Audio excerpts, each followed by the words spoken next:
ज्यांच्यामुळे पहिला दिवा आपल्या दीपावलीचा आपण पेटवतो, ज्यांच्या नावाने आपल्याला पेटवला पाहिजे आणि आपण पेटवतो, असे छत्रपती शिवाजी महाराज यांच्या चरणाला वंदन करून या कार्यक्रमाची आपण सुरुवात करणार आहोत। सावंत यांच्या माध्यमातून इंजिनिअरिंगचं कॉलेज या पॉलिटेक्निकच्या इथे झालेलं आहे, बी फार्मचं कॉलेज हे देखील या वर्षीपासून सुरू होत आहे।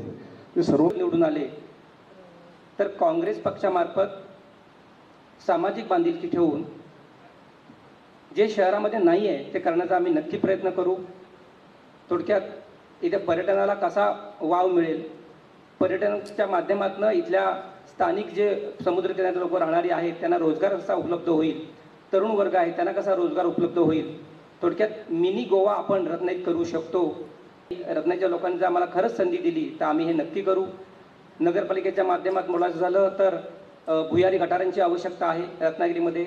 जर खालचा भाग आपण बघितला, आठवडा बाजार, तेलियाळी किंवा गोखले नाका, मांडवी, तर इथे गटाराची ड्रेनेजची खूप बिकट अवस्था आहे, तर ते आपण भुयारी माध्यमातून आपण करू।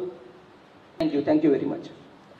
उपस्थित सगळे असलेले पब्लिक सर्वंट्स आहेत, उमेदवार आहेत, सगळ्या पक्षाचे जे लोक आहेत त्यांचं स्वागत करू इच्छितो। आणि सगळ्यात महत्त्वाचं म्हणजे आज 5 नोव्हेंबर 2021 हे जागतिक करोडो रुपयांचं स्विमिंग पूल होऊ शकतं, इथं लाखो रुपयांचं नाट्यगृह होऊ शकतं, इथं 12-14 कोटीचं नगरपालिकेची इमारत होऊ शकते। पण ज्या नगरपालिकेमध्ये आपण विजन व्यक्त केलेलं आहे त्या नगरपालिकेमध्ये मराठी मीडियममध्ये शिकणारी मुलं यांच्या शिक्षणासंदर्भात 2 कोटी 5 कोटीचा प्रस्ताव आजपर्यंत आपण का ठेवलेला नाही? राष्ट्रवादी झाली, काँग्रेस झाला, शिवसेना झाली, सगळेच पक्ष आहेत आणि आपण याला सगळे समांतर जबाबदार आहोत।